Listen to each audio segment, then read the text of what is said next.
Haqqan sungguh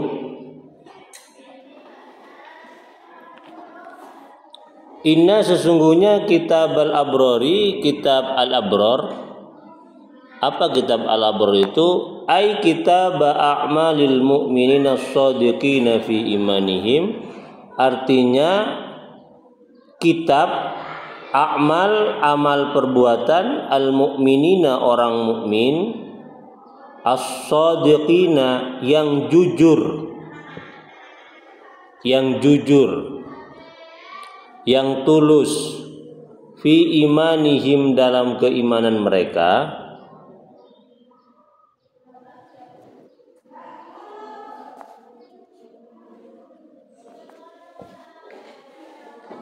la sungguh fi illiyin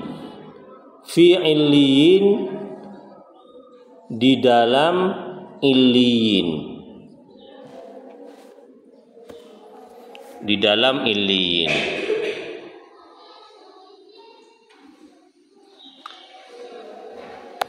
Apa illiyin itu? Kila dikatakan nututi ya. Oke. Kila dikatakan huwa adapun ia illiyin, kitabu adalah kitab,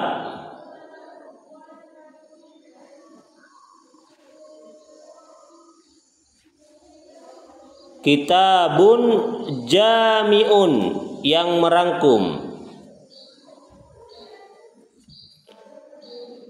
li a'malil khairi akan perbuatan atau amal-amal bagus, minal malaikah dari malaikat,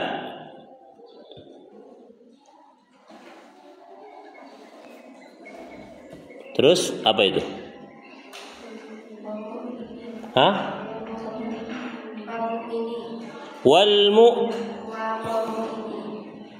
Wal mu'minis saqalain ya. Asalnya itu wal mu'minina ya. Tapi karena idhofah ini wal mu'minis saqalain, dan orang-orang mukmin as-saqalain dari bangsa jin dan manusia.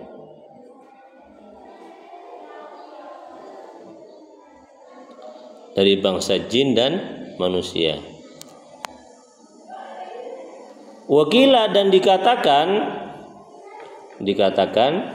ini pendapat yang kedua. Jadi pendapat yang pertama illiyin itu adalah kitab yang mengumpulkan atau kitab yang berisi semua perbuatan amal perbuatan bagus dari malaikat dan juga orang mukmin dari bangsa jin dan bangsa manusia.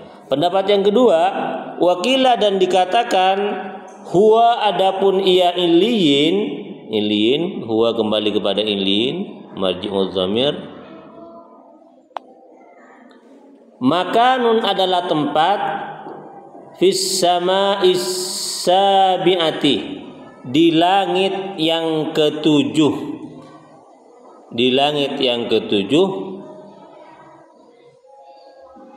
tahtal arsy, di bawah arsy.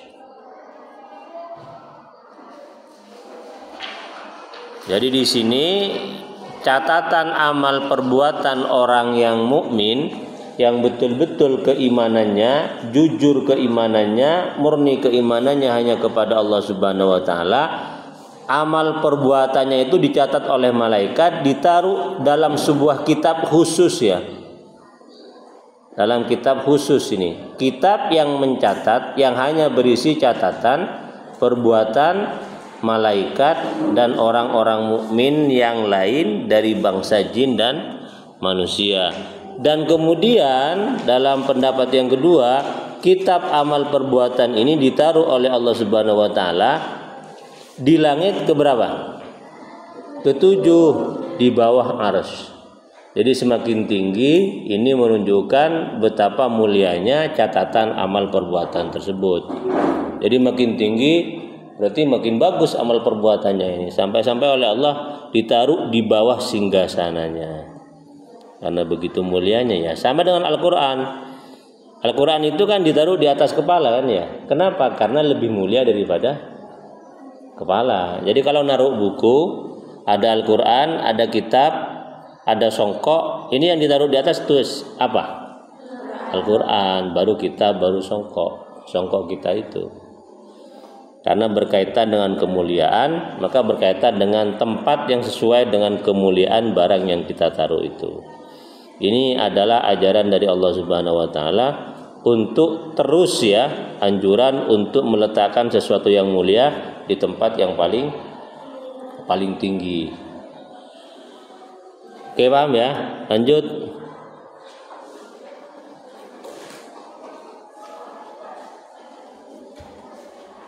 Wa ma adraka.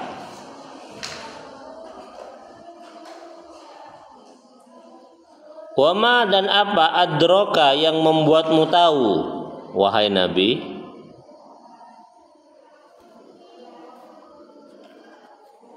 A'lamaka yang membuatmu tahu. Ma apa illiyun? Illiyun itu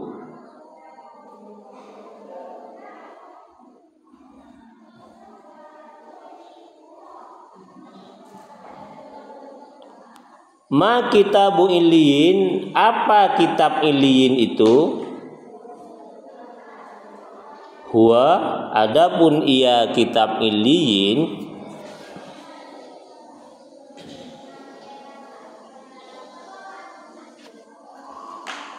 nututi ya, jepo ya. Kitabum markum, kitab markumun yang maktum. Maktum itu bermakna tertutup, disegel, disegel.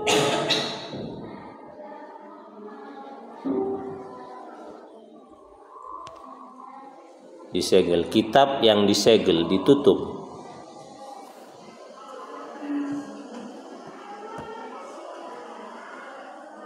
Oke.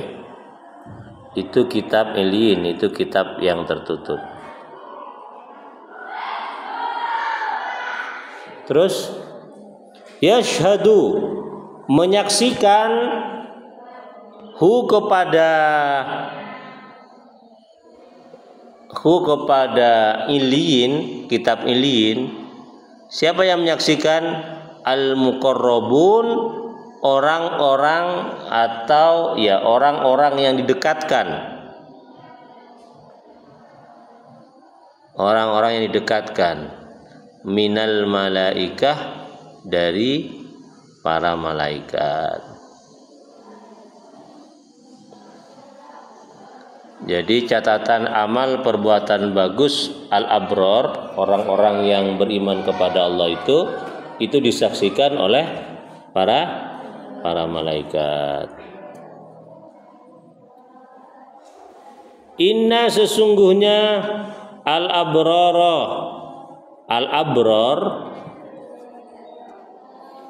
inna sesungguhnya al-abror, la itu bermakna sungguh, fi di dalam, naimin kenikmatan,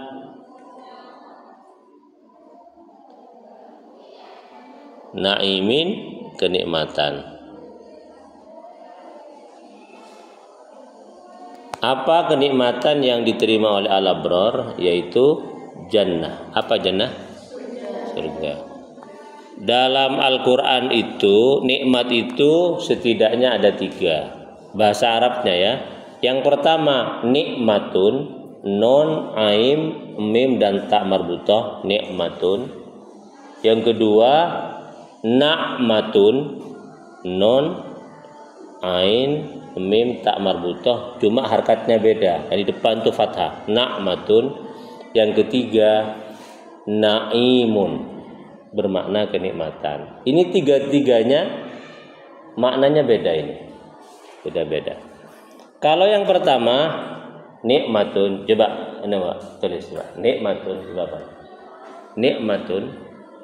Nikmatun, na'matun, na'imun. Dihapus ini. Dihapus dulu. Oke. Nikmatun, na'matun, terus na'imun. Ini beda. Ini bahasa Al-Quran berkaitan dengan jenis-jenis nikmat yang Allah berikan. Pertama nikmatun, Mbak. Oke. Ya, nikmatun betul. Yang kedua na'matun. Oke. Yang ketiga na'imun. Nih. Oke. Nikmatun itu adalah anugerah yang Allah berikan kepada orang yang dengan anugerah itu orang tersebut semakin dekat kepada Allah. Oke, sudah Pak? Sudah. Paham ya?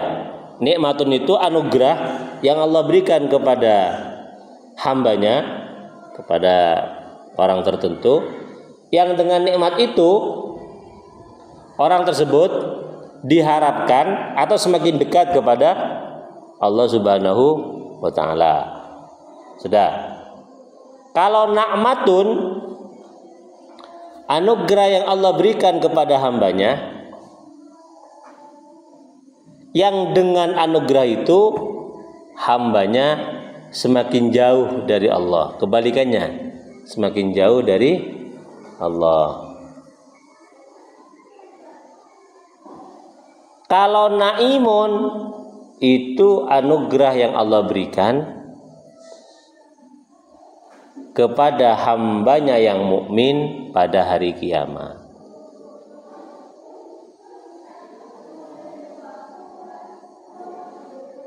Alias surga ya, surga. Paham ya? Jadi mengapa kemudian ada orang mukmin yang kaya raya yang dengan kekayaannya itu dia semakin dekat kepada Allah? Itu namanya apa? Nikmatun. Ada orang yang walaupun dia itu nggak sholat, nggak puasa, sering melakukan maksiat, tapi rezekinya itu meluber, makin gaspol, makin mantap. Itu namanya apa? Na'matun, bukan nikmatun. Nah, kelak ketika sudah masuk ke surga itu namanya na'imun. Ada sebuah buku judulnya Hari-hariku bersama Al-Quran.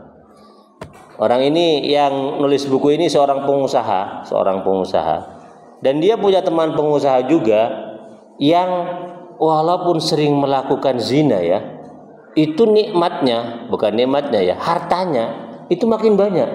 Ini ya. Maka dia kasih judul itu artikelnya, makin berdosa kok makin kaya. Ceritanya begini, temannya itu dulu itu adalah orang yang tidak punya apa-apa. Terus dia kerja di sebuah properti. Karena kerjanya bagus, oleh sang bos dijadikan manajer properti itu. Karena manajer kemana-mana ikut bos. Dan si bos ini punya kebiasaan buruk. Kalau dia meeting ke luar kota, atau meeting di sebuah hotel, atau meeting di sebuah puncak, dia bawa wanita untuk having fun. Dan si manajer ini yang asalnya soleh ini akhirnya ikut-ikutan tradisi bosnya yang jelek ini. Dia kemana-mana juga kemudian bawa wanita. Lama-kelamaan makin sukses ini. Jadi manajer akhirnya bikin perusahaan sendiri properti, yang bosnya kolaps. Apa kolaps ya? Bangkrut. Si dia itu makin moncer. Akhirnya punya perusahaannya, propertinya makin maju, dan dia tetap bawa kebiasaan buruk ini. Ini kan dosa, tapi oleh Allah tetap diberi apa? Harta. Itu namanya nakmah. Terus yang nulis buku ini yang juga pengusaha itu bilang kepada temannya itu, kapan mas kamu akan berhenti melakukan maksiat seperti ini? Padahal Allah sudah menganugerahkan kamu dengan beragam banyak kekayaan. Apa jawabannya? Nanti saja. Kapan nanti itu? Allah alam. Akhirnya dia betul-betul berhenti dari melakukan maksiat. Dengan cara apa? Allah berikan dia itu penyakit namanya stroke. Ke kamar mandi dia, terpeleset jatuh, nggak bangun lagi. Ternyata apa kata dokter? Divonis stroke dia itu, lumpuh ingatan. Jangankan kepada wanita yang dia bawa, kepada temannya saja yang paling akrab dia lupa. Akhirnya apa? Betul-betul berhenti dia itu melakukan maksiat. Dicabut oleh Allah kemudian anugerahnya. Itu namanya nakmah ya, bukan nikmah. Yang Allah berikan kepada orang agar orang itu makin menjauh. Jadi kamu jangan heran kalau ada orang itu kan nggak sholat tahajud, itu kan nggak sholat duha, nggak pernah baca Waqiah, kok rezekinya makin bagus. Nah, itu jangan-jangan bukan nikmah tetapi nakmah. Dan itu biasa bagi Allah memberikan anugerahnya kepada orang tertentu agar makin jauh darinya. Kamu pilih mana? Makin dekat kepada Allah dengan tidak diberi anugerah atau makin jauh dengan adanya anugerah? Iya, makin dekat ya. Ternyata begini ya, dekatnya orang kepada Allah lewat ketaatan, terus oleh Allah diberi nikmah, bukan nakmah ya, nikmah, itu luar biasa ya. Karena begini, rumusnya, kalau orang ibadahnya makin bagus, kalau orang kebaikan kepada sama makin bagus, terus setelah itu dia diberi nikmat oleh Allah, diberi anugerah, itu berarti orangnya itu bagus. Beda kalau kemudian dia melakukan maksiat, tapi uangnya makin deras, itu hati-hati itu. Itu berarti apa? Allah memang istidraj, ngasih sebanyak mungkin agar orang itu semakin jauh darinya. Hati-hati. Ada teman saya, istrinya itu bukan keluaran pesantren. Dia keluaran pesantren. Istrinya itu sekolah umum lah biasa. Jadi sejak kecil biasa, nggak pakai kerudung, biasa buka aurat. Nikah dengan teman saya yang ini alumni pesantren. Terus kemudian buka usaha, bangkrut. Tiba-tiba istrinya ini bukan hanya buka aurat ya, nggak sholat juga istrinya ini. Kan memang pendidikan keluarganya kacau, hancur. Ayahnya nikah lagi dan segala macam. Penuh problema gitu ya. Sudah buka aurat, nggak sholat lagi. Gara-gara bangkrut usaha suaminya dan uangnya pinjam ke bank ya. Akhirnya si istri ini oleh Allah diberi hidayah. Apa? Akhirnya dia pakai kerudung. Terus sholatnya bagus, 5 waktu. Ditambah sholat tahajud, ditambah sholat duha, ditambah sedekah ya. Termasuk juga kemudian full mengabdi kepada ayahnya yang dulu pernah menyakitinya karena sudah meninggalkan ibunya, begitu. Berubah. Ternyata apa? Usaha sang suami semakin bagus. Sekarang sudah punya 10 restoran gitu ya. Makin bagus. Kemarin pas buka puasa, sang istri itu rela bersama puluhan karyawati dan karyawannya itu memberikan takjil. Restorannya dibuka gratis untuk buka puasa. Saya tanya kepada teman saya itu, habis berapa ngasih buka puasa gratis kepada orang-orang yang berpuasa? Habis setengah M, 500 juta. Dan teman saya itu kagum sama sang istrinya itu. Istri saya itu luar biasa. Jadi selama 29 hari dia itu standby di restoran untuk membantu karyawannya ngasih buka puasa. Padahal sudah ada 2 jadwal ya, buka puasa di Singapura dan buka puasa di Kuala Lumpur. Bisa dibayangkan ya, banyak uangnya sampai buka puasa saja bukan di warung ya, di Kuala Lumpur, di Singapura. Tapi itu di cancel karena sang istri itu nikmat katanya, nikmat berbagi buka puasa dengan akhirnya ini ya. Ini suaminya teman saya ini, dia juga heran, kenapa istri saya itu berubah 180% ya, ibadahnya luar biasa gitu ya. Nah, akhirnya sang suami, saya tanya gimana supaya seorang pengusaha bisnis yang pendapatannya tiap bulan itu sekitar 3 miliar ya, tiap bulan 3 miliar.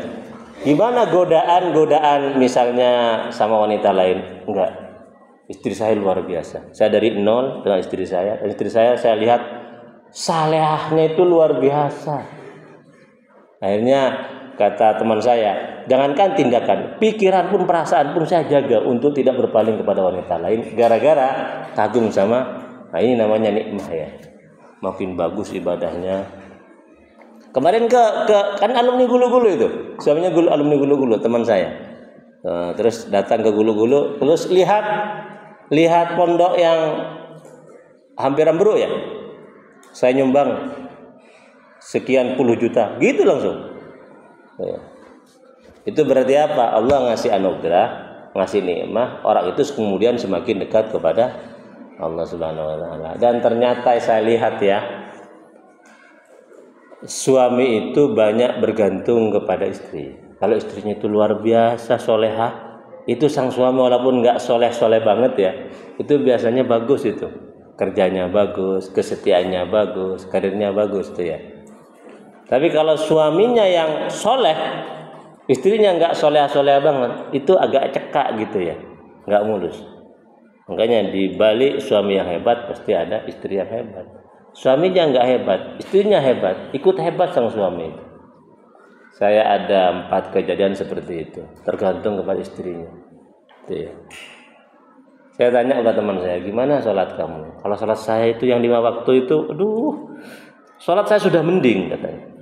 Tapi alhamdulillah ketimbang tahun-tahun lalu Ustaz, sudah mending ketimbang tahun lalu. Sekarang sudah luar biasa.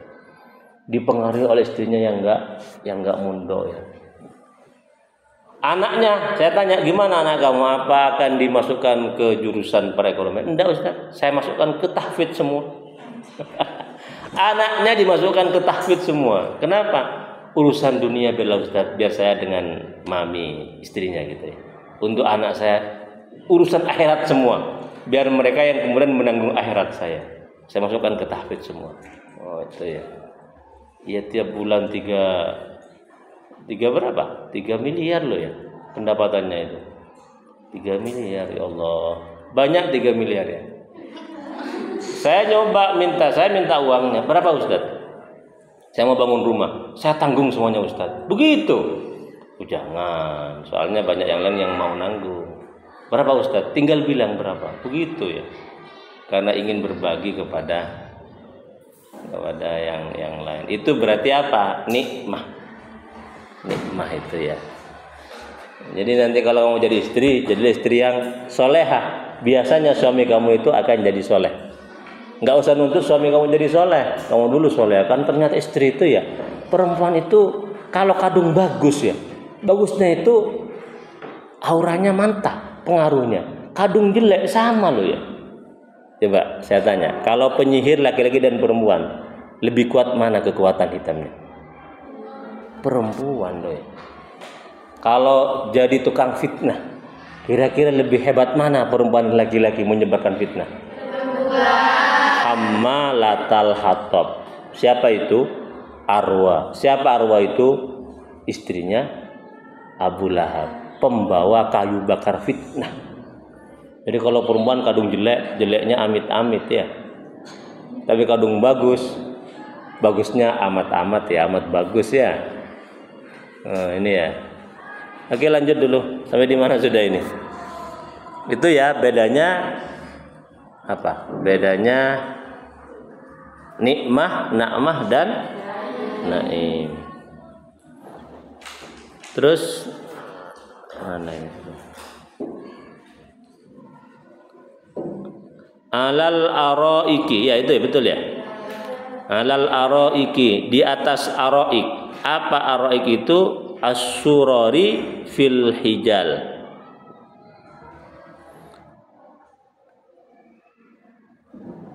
As-surari fil alal araiki, di atas dipan. Surori itu dipan-dipan, fil hijal dalam kelambu.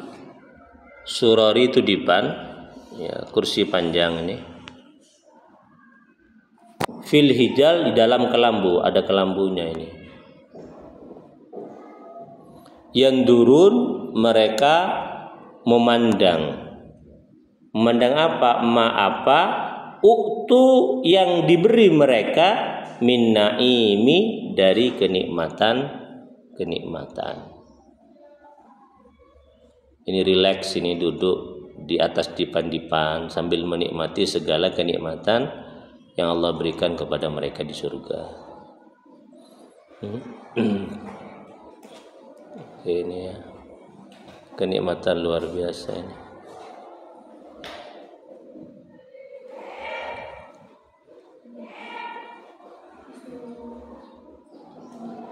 Japo ya? Japo ya? Oke. Terus ta'rifu, engkau mengetahui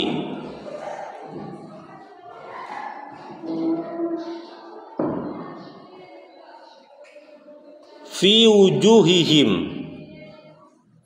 di wajah-wajah mereka, nadratan naim, bekas ya, tanda-tanda kenikmatan.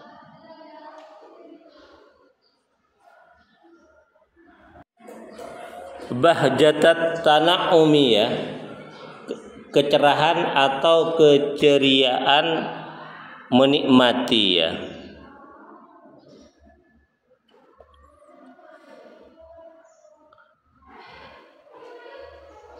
Wa husnahu, dan kebaikan wajah mereka.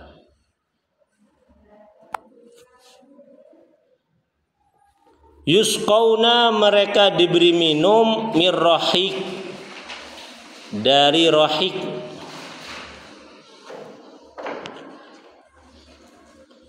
Apa rahik itu?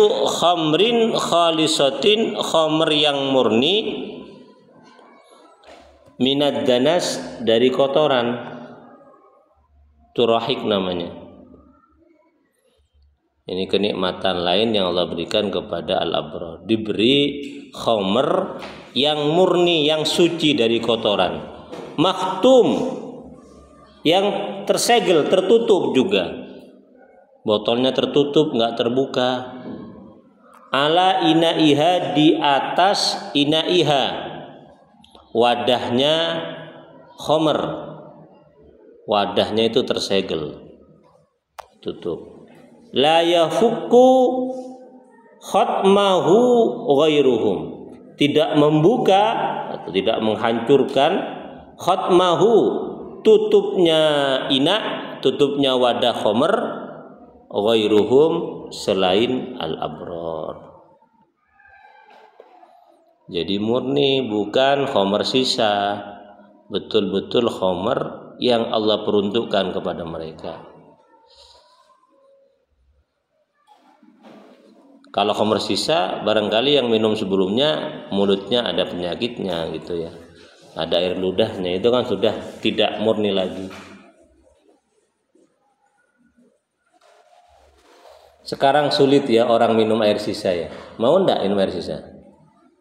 Ya, padahal air sisa itu ya, kalau betul-betul orang itu tidak berpenyakitan dan orang itu mukmin, itu menjadi syifa ya, menjadi obat. Tapi kan kita lebih kepada higienitas ya.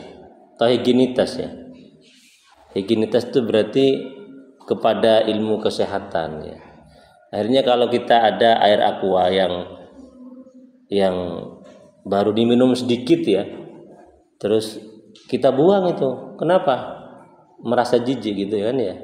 Padahal itu bagian dari ajaran Islam, itu bagian dari apa ya? Obat. Akhirnya ketika habis selesai sebuah acara, betapa banyak air minum yang terbuang begitu saja. Ini di surga nanti khamrnya itu masih murni ya, enggak bercampur. Terus khitamuhu miskun, tutupnya wadah khamr miskun. Apa ya? Aroma minyak misik ya. Artinya akhiru surbihi, di akhir minumnya, di akhir meminumnya khamr, tafuhu, menyebar, minhu, dari minuman itu, raihatul miski, aroma misik. Aroma misik ya. Misik ini yang asli itu terbuat dari minyak kijang. Jadi harganya mahal karena memang sulit didapatkan ini. Aromanya luar biasa, harum dan tidak cepat pudar. Jadi ini nanti bisa dirasakan dari khamar yang diminum oleh orang-orang yang masuk surga ini. Kalau khamar sekarang itu kan bau ya. Pernah dekat dengan orang yang minum khamar? Iya.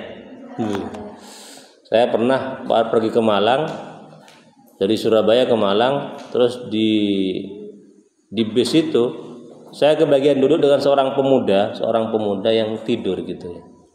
Terus saya bersama teman saya bilang jangan dekat dengan dia. Kenapa? Saya mencium aroma khamar, aroma miras.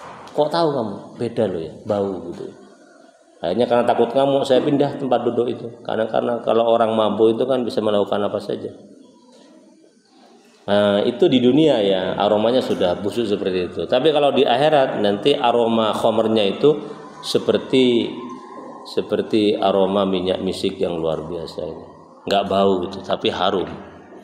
Wa fi dzalika, karena itulah falyatanafas, maka berlomba-lombalah al-mutanafisun, orang yang berlomba-lomba. Artinya karena al-abrar itu dijamin oleh Allah dengan segala kenikmatan yang luar biasa, masa kita tidak mau seperti itu? Nah, pasti mau ya.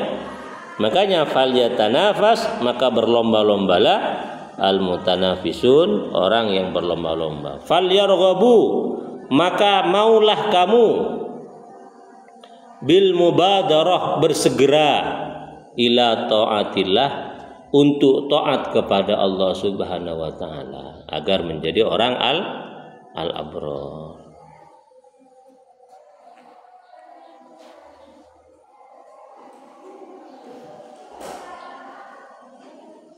Terus 2 ayat lagi, wa mizajuhu, dan campuran khamr yang diminum itu, campuran khamrnya ai, artinya ma apa, yumzaju yang dicampur bihi dengan ma.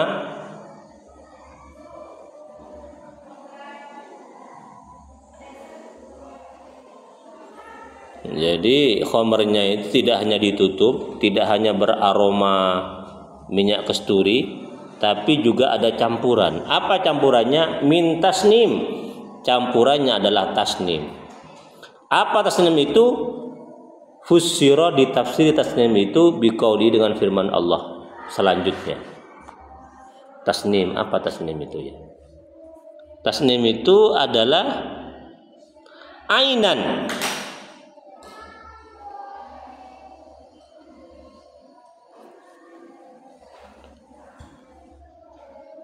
sumber mata air ini.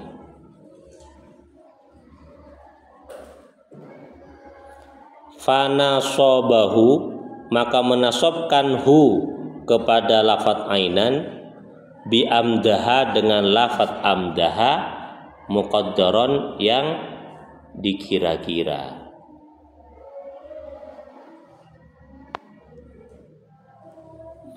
Jadi tasnim itu adalah sumber mata air di surga yang kelak dicampurkan oleh Allah ke dalam khamr yang diminum oleh al-abrar. Yasrabu, yang minum, biha, dengan ain mata air ini. Siapa yang minum? Al-muqarrabun, adalah orang yang didekatkan oleh Allah Subhanahu wa taala.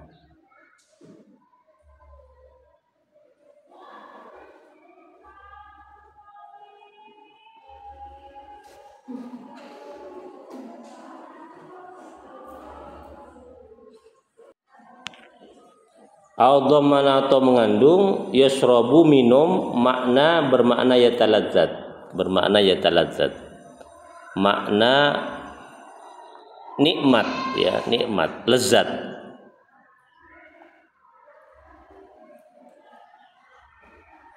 Jadi orang yang minum itu merasakan lezatnya sumber mata air tersebut.